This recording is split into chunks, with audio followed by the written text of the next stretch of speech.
Hello बच्चों, let's read the question. The question here says, how does Bt toxin kill the larvae of certain insects? So यहाँ पे जो की concept दिया गया है इस क्वेश्चन के अंदर, वो कंसेप्ट हमारा बीटी क्रॉप्स का कंसेप्ट है। और ये बीटी क्रॉप्स एक तरह की जेनेटिकली मॉडिफाइड क्रॉप्स होती हैं। सो ये है जेनेटिकली मॉडिफाइड क्रॉप्स। सो यहाँ पे हम देखते हैं कि ये जेनेटिकली मॉडिफाइड क्रॉप्स में बीटी वर्क कैसे करती है। यहाँ पे हम बात करेंगे एक बैक्टीरिया की जिसको बीटी बैक्टीरिया बोलते हैं या बैसिलस thuringiensis। इसके अंदर होती है क्रायोजीन्स। सो क्रायोजीन्स एक पर्टिकुलरली ऐसी जीन्स है जिनके अंदर इंसेक्टिसाइडल प्रोटीन प्रोड्यूस करने की कैपेबिलिटी, और ये इंसेक्टिसाइडल प्रोटीन बेसिकली एक तरह का क्राई प्रोटीन कहा जाता है। तो इसका नाम है क्राई प्रोटीन्स।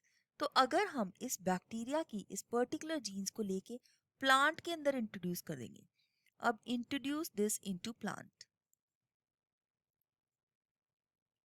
सो जब हम इसको प्लांट के जीनोम के अंदर इंट्रोड्यूस करेंगे तो ये जो क्राई जीन्स हैं ये बेसिकली जाके वहां पे भी इंसेक्टिसाइडल प्रोटीन बनाएंगे।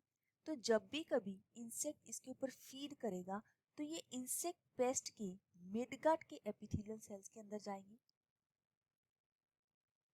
क्योंकि ये एक्टिवेटेड फॉर्म में हो जाती है अल्कलाइन पीएच की वजह से।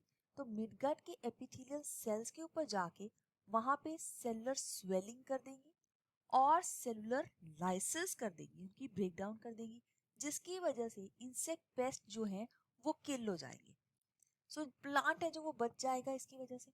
अब देखते हैं ऑप्शन नंबर ए जो दी हुई है, by binding of activated toxin on the midgut epithelial cell creating pores leading to swelling and lysis. So जो ये ए ऑप्शन है ये हमारे क्वेश्चन के लिए बिल्कुल सही आंसर बन जाती है। एक्टिवेटेड टॉक्सिन जो है मिडगट के एपिथेलियल सेल्स के ऊपर एक्ट करेंगे, वहां पे उनकी सेलुलर लाइसिस करके पोर्स बना देंगे, जिसकी वजह से क्योंकि ये सेलुलर लाइसिस और स्वेलिंग हुई है तो उसकी वजह से पोर्स बन जाएंगे, जिसकी वजह से इंसेक्ट पेस्ट है जो किल हो जाएंगे।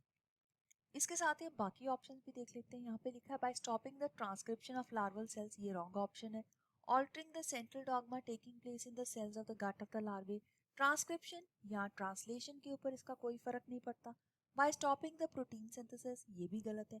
सो सिर्फ जो ए जो हमारी चॉइस है वो बिल्कुल सही आंसर बन जाती है इस क्वेश्चन के लिए। I hope you have understood it well. All the best.